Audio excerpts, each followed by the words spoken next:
My son said he was disgusted by me. Just like that. He said it thinking I was asleep.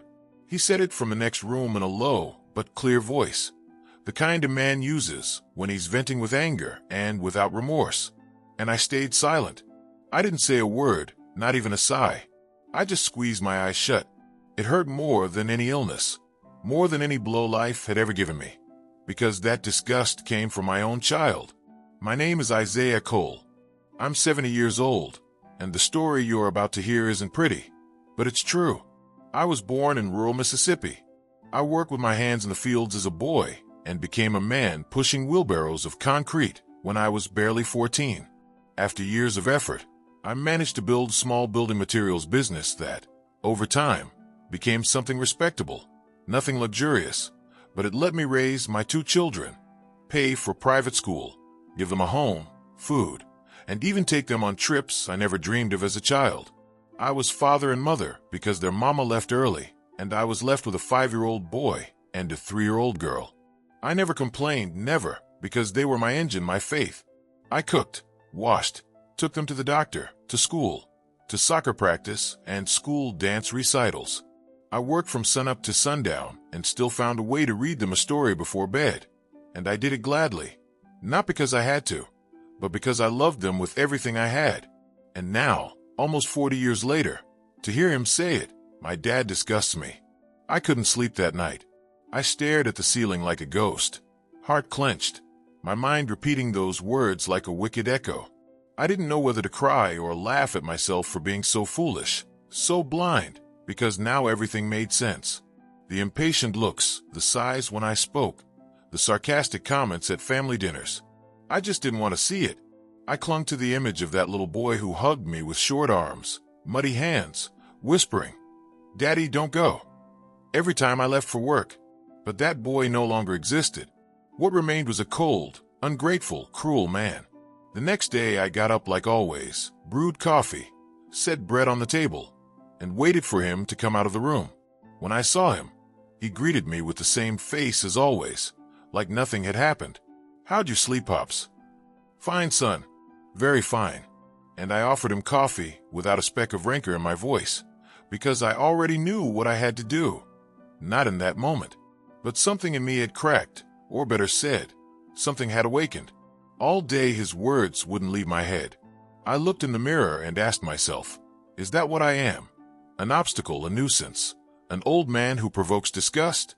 I remembered all the times I stopped buying myself clothes to pay for one of his courses, all the nights I slept in the living room when he came with his wife, so they could have privacy.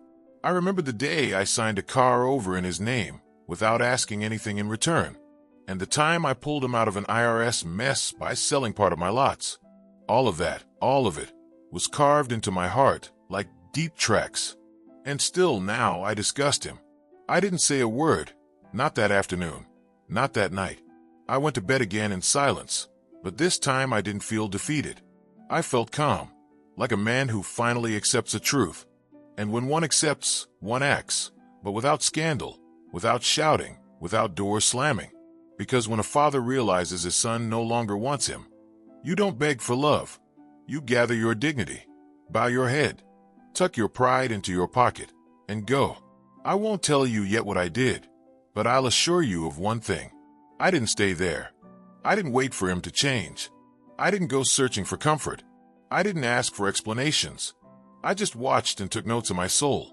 On the 3rd day, while he was working from the dining room with his laptop, I passed by and heard him on the phone with someone else. "My dad's still here." "Yeah, same as always. Old slow. I don't know. I don't want to live with him anymore. It's like having some old piece of furniture in the house, but it breathes." And he let out a low, mocking laugh. I went out to the yard and sat alone. I looked at the house, that big, beautiful house I built with so much effort. That house was in my name, every inch, appraised at more than $1.5 million. Yes, all mine. And then a deep silence came over me, not sadness, no. A silence of certainty, like a voice inside me saying, "Isaiah, it's time." That night I opened a drawer, took out a blue pen and an old sheet of paper that had been folded there for years, and I began to write something I would never forget. But I'll tell you about that later. Say it yourself. If you had heard that from your own son, what would you have done? And tell me too, from what corner of the world you're listening, because this story is just beginning. I didn't write a long letter, no. I didn't use fancy words. I wrote only what was necessary, clear lines, direct, like everything in my life. I left it neatly folded, slipped inside a yellow envelope I had kept for years with other important papers. I set it on my desk and kept going with the plan, unhurried, without anxiety, because when you've been humiliated like that, there's no urgency, there's decision. Before that, I passed through every corner of the house, not to cry, not to remember, but to look with different eyes, the eyes of someone who no longer belongs. I walked down the long hallway I had built with my own hands when I was still paying off the loan. I touched the door to my daughter's room, the one I painted coral when she turned 15, and I stopped in front of the picture of my late wife in the dining room. I spoke to her in a low voice. I said, "Forgive me for not seeing sooner what our son was becoming." And then I went to the bank. I had an appointment with my financial advisor, a very proper young man I'd spoken with before. He knew I didn't have many expenses, that I lived on my pension and a few rental checks. But what no one knew was that I had a reserve, a dollar account I started many years ago, just in case, because every careful man knows that just in case always arrives. That day I withdrew what I needed to do what had to be done, without moving too much, without raising suspicion. In the afternoon I spoke with the same real estate agency that helped me buy the house 30 years ago in Atlanta. An older gentleman who still remembered me received me. "Mr. Cole, what a pleasure to see you. What brings you here?" "I want to sell my house as soon as possible." He looked surprised. He asked if I was sure. I told him yes, that I wanted discretion, and I made it clear. The property was in my name, free and clear, no mortgages, no legal complications, everything clean. "Any special reason?" he asked. "Only one," I said. "I want to disappear." He asked no more questions, only nodded. While the paperwork began to move, I carried on with my life, as if nothing had happened. My son, his name is Darius, thought I was the same. I cooked, watered the plants, answered him kindly, but I was no longer the same. There was an invisible distance between us, a distance he couldn't see, but I felt it like a wall. That night he brought a few friends over for dinner. They laughed, drank beer, put on music. I didn't say a thing. I locked myself in my room, but I could still hear his voice. "My dad doesn't catch anything. He's old. He's in his own world." And someone answered, "But he lives like a king, huh? The house is a palace." He burst out laughing. "Sure, while he's alive. Let him enjoy it. After that, it's mine." In that moment, I knew my decision was the right one. A few days passed and the sale moved quickly. The buyer was foreign, paying in cash, in a hurry just like me. Everything aligned as if life itself were saying, "Enough, Isaiah. Get out." The night before the closing, I slept very little, not from doubt, but from excitement. I wasn't feeling revenge. I was feeling relief, as if at last I were lifting a stone off my soul. The next morning I signed the papers. I sold the house for $1.5 million. They deposited the money into a new account at another bank, with me as the legal beneficiary, but protected under a reinforced privacy code. No one could trace it. I had planned it all clean. I went back to the house, which was no longer mine. Darius hadn't come home from work yet, and I had time. I went upstairs, packed my old green canvas duffel, stuffed in enough clothes, my documents, my father's watch, a couple of old photographs, and, of course, the envelope with the note. I left it on the dining table with a stone on top, so it wouldn't slide away, and I walked out. I didn't take a cab. I walked to the corner, caught a bus downtown. From there, straight to the airport. I already had the ticket, bought 3 days earlier. One way. No return. No alerts, no goodbyes. And as the plane took off for New Orleans, I felt peace. A strange, quiet peace. The kind you only know after much pain. Darius got home that night and called me. Once, twice, 3 times, no answer. He left a message. "Dad, where are you? Why aren't you home?" Minutes later, another. "What is this? Did you sell the house? Are you crazy?" And finally, a shorter, harsher one. "What did you do, old man?" I didn't respond to any of them. What he found waiting for him was the bill I'd left on the table, the one I wrote with a steady hand that didn't tremble. "The one who disgusts you is gone, and he took everything with him. Now you don't have to be ashamed. Learn to live without him. Goodbye, son. Because there comes a time when silence isn't cowardice, it's justice." And the best was yet to come. He thought everything was his, but he had no idea what was coming next. I never thought at my age I'd start over, but I also never imagined my own son would push me that far. The plane touched down in New Orleans at 9 at night. Nobody knew I was there. Nobody waited for me. And for the first time in a long time, I didn't care. I had booked a simple room in a modest boarding house downtown. Nothing fancy, but enough for a few weeks while I chose my next step. I checked in under a slightly altered version of my name, using both my middle names, and I paid in cash. I didn't want to leave tracks, not because I was afraid, but because I didn't want anyone, least of all him, coming to find me. I knew Darius. Sooner or later he would react, not out of love or concern, but out of interest.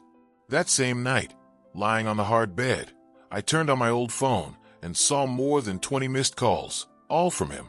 More messages, more voice notes, some pleading, others furious, one even insulting me. How could you do something so stupid? What am I supposed to do now? Where are you, you old fool? I powered the phone off, wrapped it in a cloth, and left it inside my bag. I wasn't going to answer. I wasn't going to explain anything. I didn't have to anymore. I had spent my whole life giving him what nobody ever gave me. My father had been strict, tough, silent. He never hugged me, never said, "I love you." But he taught me to keep my word, to be honest, to stand by what I say, to never trade my dignity for affection. I wanted to be different. I wanted to be a warmer father, more present. But I made a mistake. I confused love with overprotection, kindness with weakness, and he got used to a father who was always there, who always said yes, who never demanded anything, until he felt entitled to despise me. The first days in the new city were strange. I woke up early as always and walked the streets with no destination. I watched people go by, street vendors, children leaving school, and I thought, how many of them were also abandoned by their children? How many old men like me walk around with broken hearts, pretending it doesn't hurt? I bought coffee at a little cart on the corner, sat in the square, and watched life keep moving like nothing had happened, as if my story didn't matter. But I knew it mattered. Maybe not to the world, but it mattered to me. One afternoon, I met an older man, Mr. Booker, who also lived at the boarding house. We sat to talk. He asked if I had family. I told him I once did. He looked at me in silence, then said, "There are some things you lose that aren't worth looking for again." He was right. I told him a bit of what I'd lived. No names, no details, just enough. He nodded. "You did right, old-timer. Nobody has the right to treat you like trash. Not even a son, least of all a son." That night I slept better. Meanwhile, the woman who ran the boarding house told me there was a place on the outskirts for rent. Small but comfortable. I went to see it. It was ringed with trees, a little patch of grass out front, and an old hammock strung between two porch posts. I liked it. It reminded me of when my kids were little, when we would hang hammocks in the backyard, and they'd try to swing high enough to touch the sky. I rented it for 6 months, paid in cash. I bought simple furniture, a TV, a stove, a comfortable chair, and a light wooden table. I settled in quietly, told no one. I started over at 70. And of course, the story didn't end there. One day, while I was walking through the market, my old phone kept off except when I needed a bank code buzzed. I had powered it up just to complete a transaction, and there it was, a formal email from an attorney. My son Darius was notifying me of an intent to challenge the sale, alleging I was not of sound mind when I sold the house. I had to read it 3 times to believe it.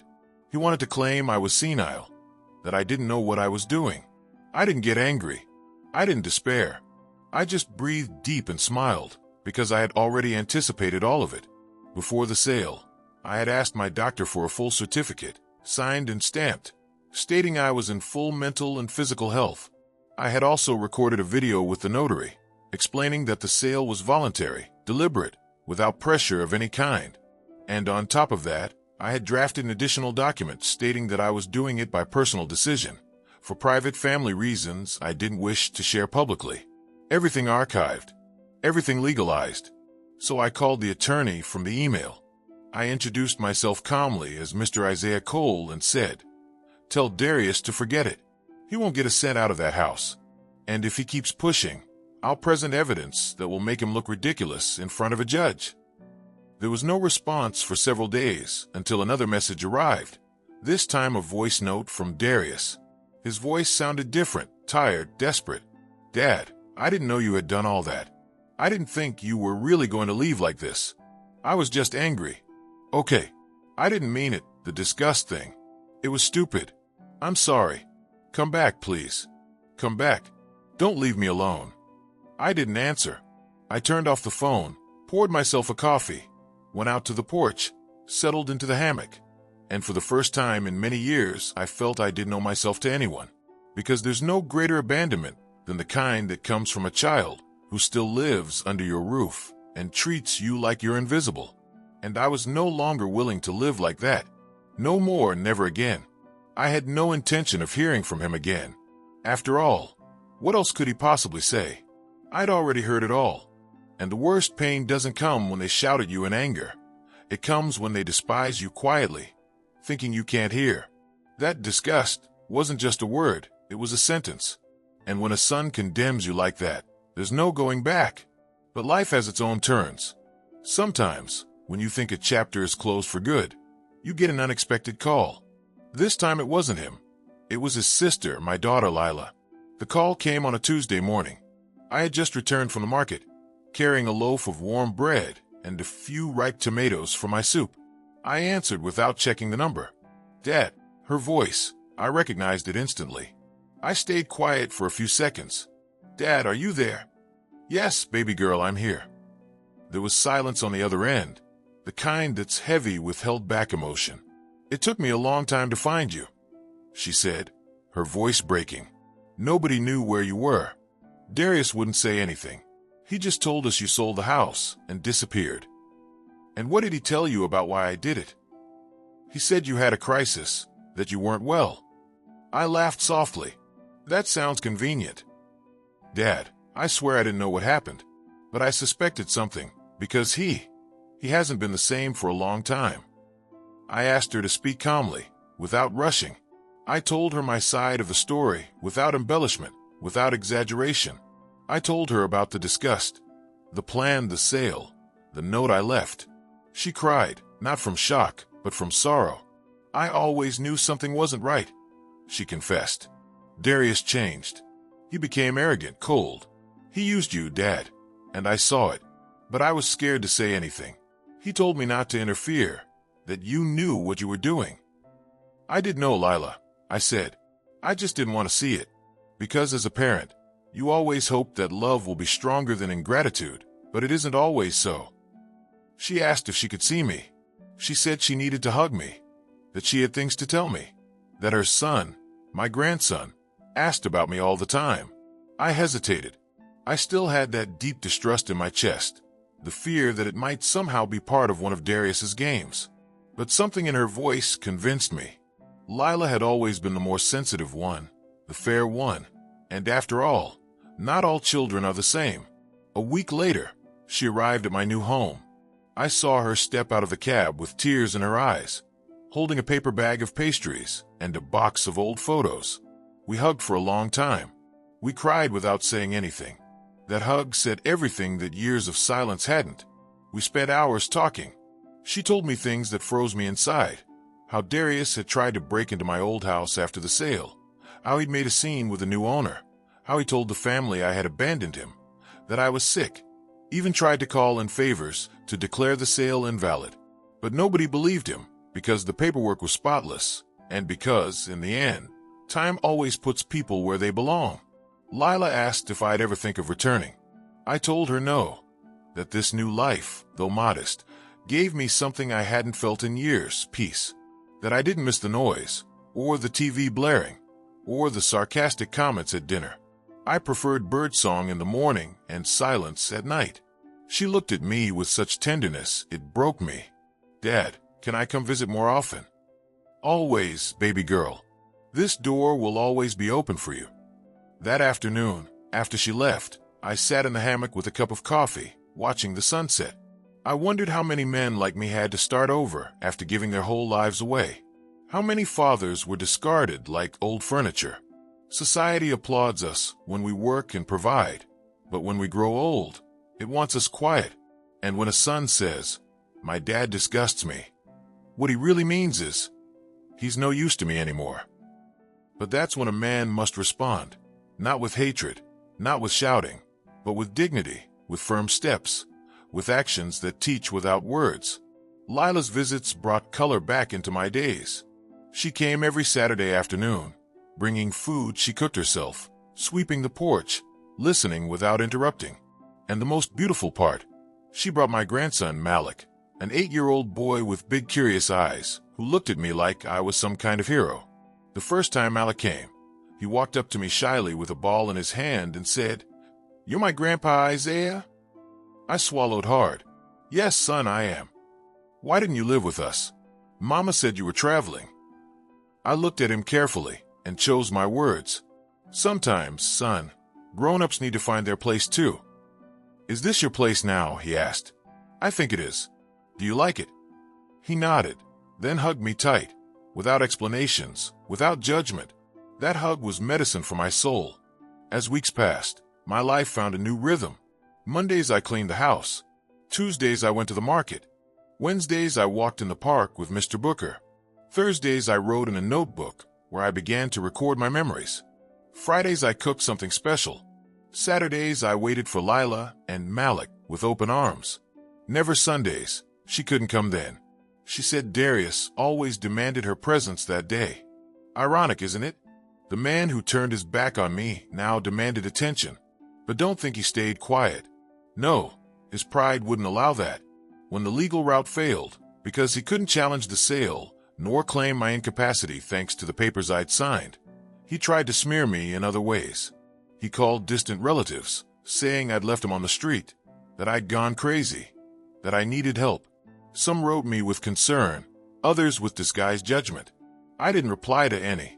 At that stage, I owed no explanations. I wouldn't beg for understanding anymore.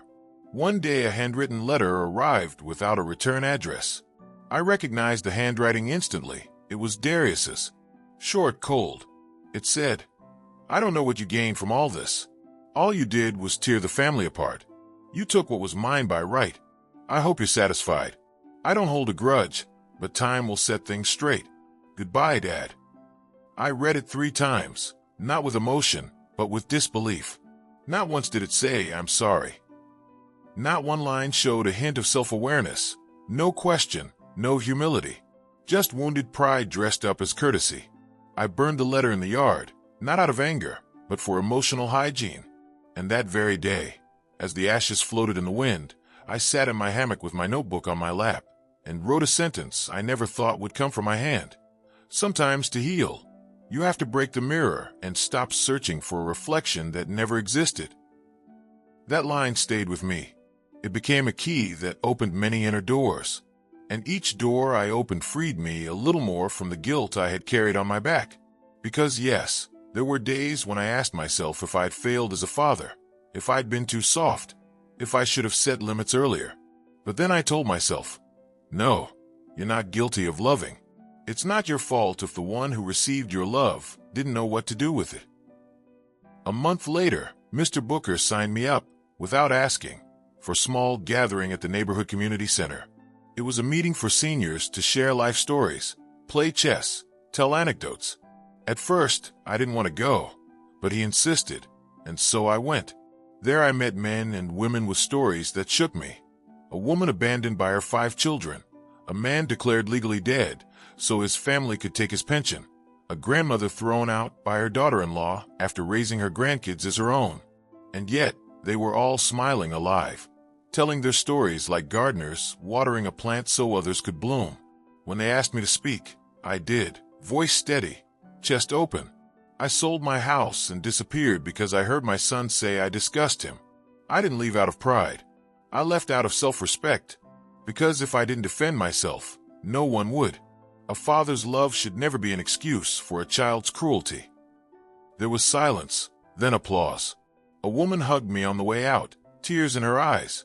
"Thank you, Mr. Cole. You said what many of us feel, but never dare to say." That night I walked home with my heart lighter, looking at the starry sky as if for the first time, because I had finally understood something essential. My story wasn't unique. It hurt, yes, but it made me feel less alone. I was part of a generation that gave everything and was often forgotten, but also part of a new wave, a quiet rebellion of dignity, of fathers and mothers who finally said, "Enough." When I got home that night, there was a note from Lila slipped under the door. It said Malik had drawn something for me. I opened the folded paper and smiled. It was a crayon drawing of the two of us sitting in a hammock, drinking coffee. Beneath it, written in a child's shaky handwriting, were the words, "My grandpa isn't sad anymore." And it was true. Maybe I still carried wounds, but sadness, no, not anymore. Because for the first time in years, I felt like the owner of my own life again. I'd never been a man of luxuries. I never needed the newest car or the finest shoes. My wealth had always been in seeing my kids grow with dignity, with hot meals on the table and a roof that didn't leak. That was enough. But when you reach a certain age, you realize there are things no amount of money can buy. Respect, gratitude, the honest look of a child, and the quiet of a night free from guilt. That peace, I had finally found it in that small house outside New Orleans, surrounded by people who didn't judge me, who owed me nothing, and therefore never tried to use me. Lila started visiting more often, and Malik already knew my routine. He knew Tuesdays were soup days, Thursdays I cleaned the porch, and Saturdays I had lemon cookies waiting for him. We laughed, we played cards. He told me about school, his friends, how they called him, the wise man's grandson, when he talked about me. That made me proud, because even if Darius had turned his back on me, Malik restored my faith. One Friday afternoon, Lila arrived more serious than usual. She sat at the kitchen table while I poured us some coffee and spoke softly. "Dad, I need to tell you something, but please, don't get upset." "Go ahead, daughter." "It's Darius. He's in trouble. Bad trouble." I froze, spoon halfway to the sugar jar.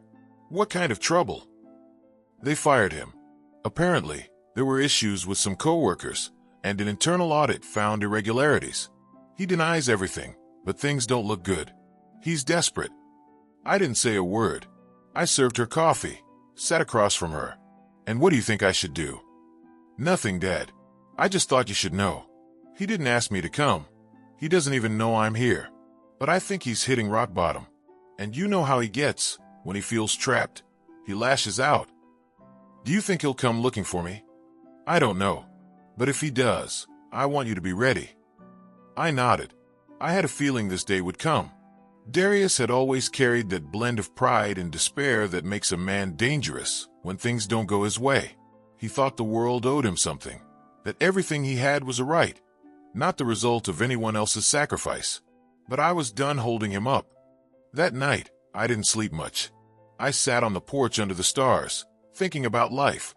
How a father can give everything for his children and still end up running from them. How love alone isn't enough without respect. And how, painful as it is, not all children earn the same place in a parent's heart. Some earn it, others lose it. 2 days later, what Lila feared happened. It was around 6 in the evening. I had just come back from town, where I'd bought nails to fix a loose board on the porch.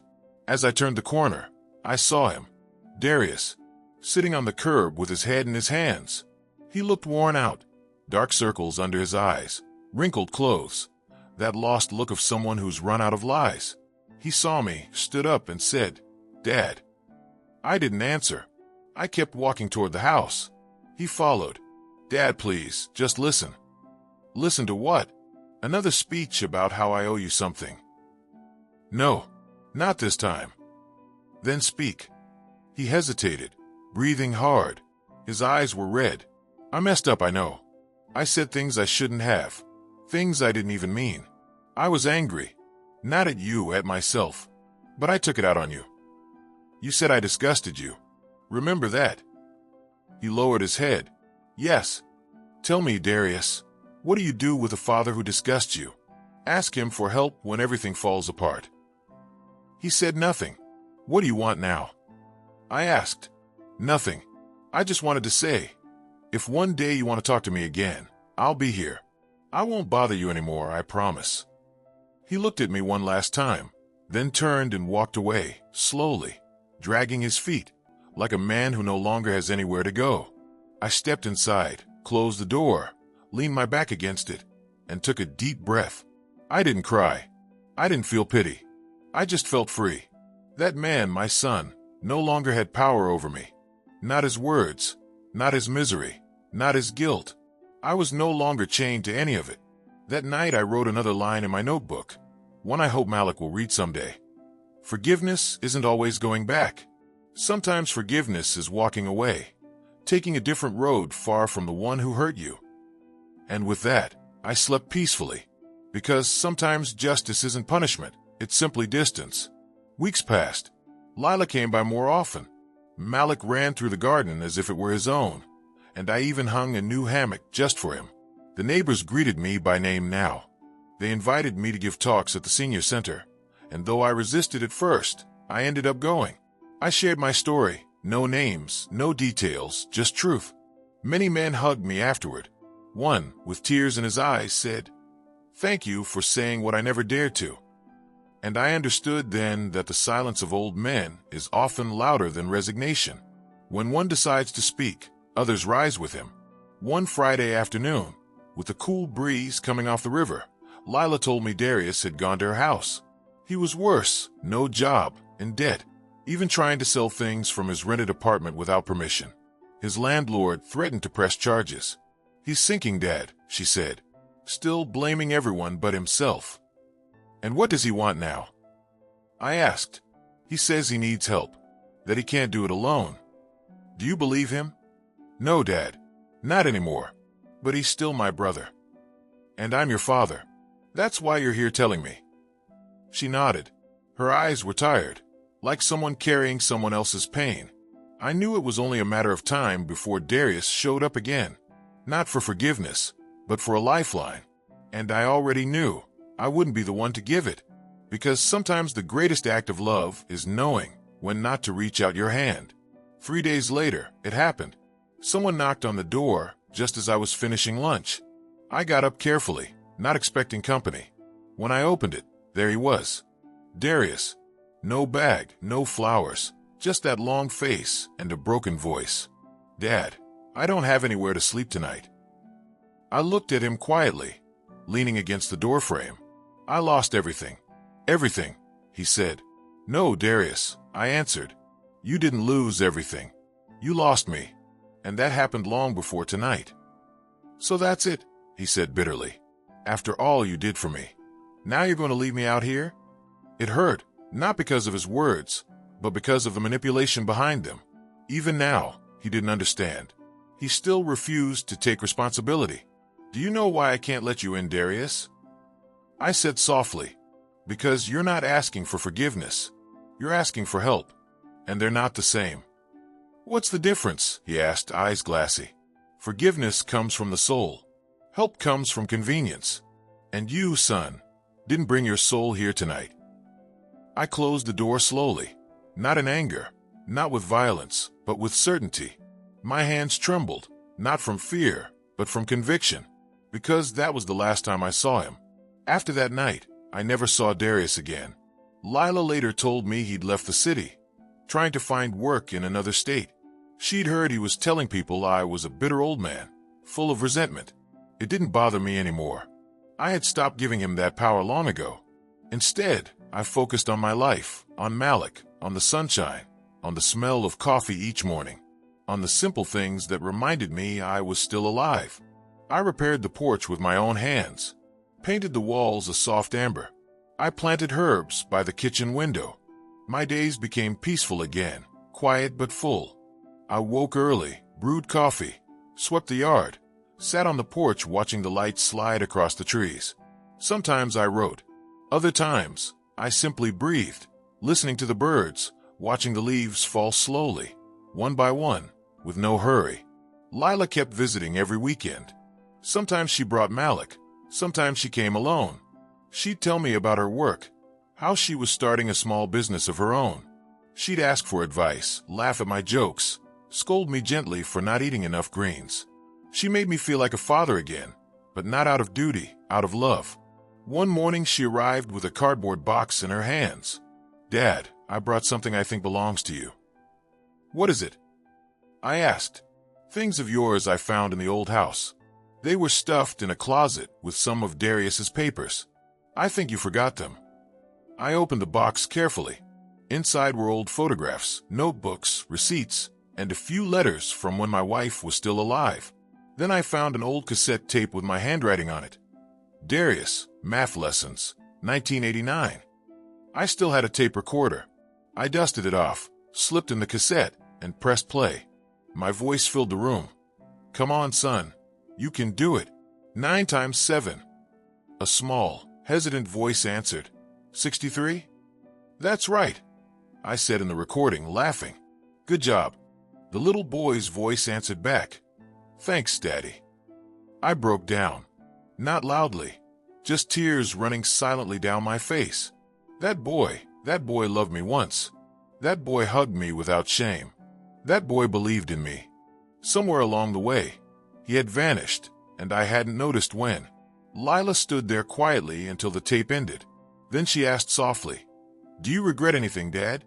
"Yes," I said. "I regret not saying enough sooner. I regret staying silent for too long, afraid of losing something that, in the end, was never really there." She thought for a while, then said something I'll never forget. "I always admired you, Dad.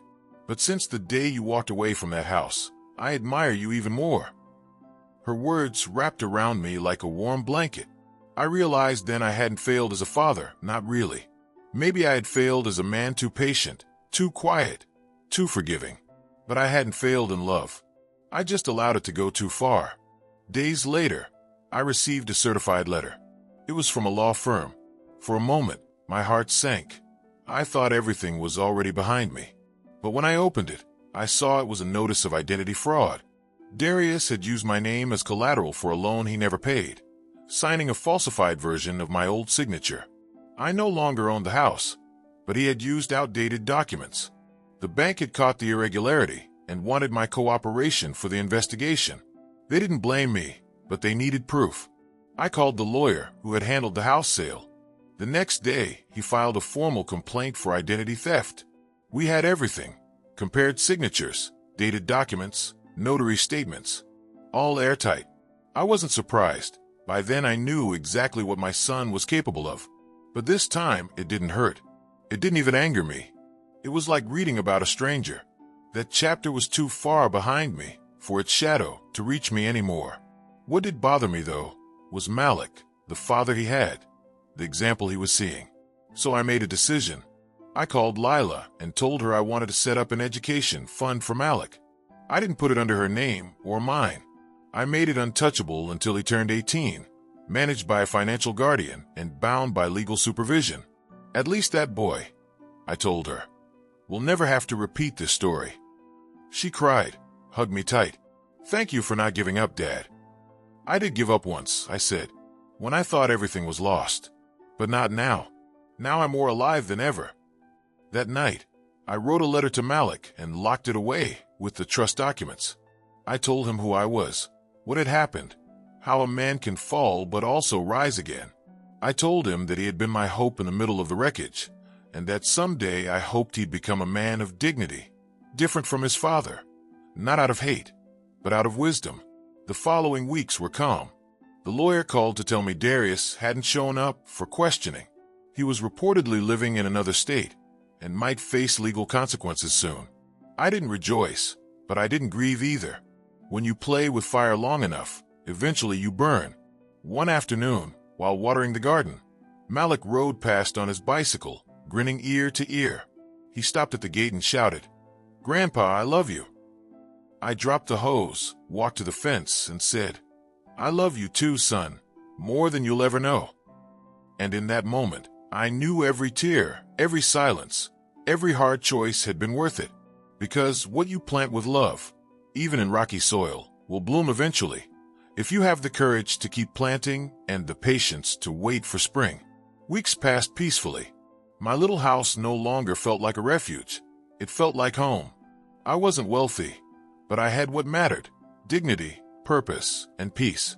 One Sunday, Lila came by with cinnamon cookies and an envelope. "Dad," she said, "this came for you. It's from him." I looked at it untouched. "Leave it on the table. I'll get to it when I'm ready." That evening, after they left, I finally opened it. "Dad," the letter began, "maybe you'll never read this, and if you do, maybe you won't believe me. You'd be right not to. I have no excuse for what I said, for what I did. I failed you. I humiliated you. I made you a target for my anger. And the worst part, I never stopped to ask if you were okay. I don't know when I became that man, or when I strayed so far from you, from this cold place. I can finally see that you were too good to me. I didn't deserve it. The disgust I spoke of, it wasn't toward you. It was toward myself. I don't expect forgiveness. I just needed to say it. Darius." I folded the letter, placed it in the drawer, and didn't cry, because I no longer needed his forgiveness to be at peace. I had already forgiven him in my own way, not through words, but through letting go. Months went by. Lila told me Darius was still in custody, awaiting trial. I told her not to visit unless she truly wanted to. "If he ever becomes a better man," I said, "give him another chance, not for me, but for him." My life went on. Malik learned to play the guitar and came to practice at my place. Lila's business grew, and she'd bring pastries for me to taste. The neighbors called me the wise old man, and sometimes sat with me in the evenings just to talk. Once, a young mother asked me, "Mr. Cole, how did you keep from becoming bitter after all that?" And I told her, "Because I realized there are things you can't change, but you can choose what to do with what remains." And with what was left, I built something smaller, but truer. Every night, I thanked life, not for what I'd lost, but for what I'd learned. Because sometimes the most precious things aren't what we're given, but what we discover once everyone else is gone. Life teaches you, sooner or later, that not everything broken can be fixed, but it also teaches you that not everything lost is meant to be mourned. If you grow old without learning that, you carry a weight that keeps you from standing straight.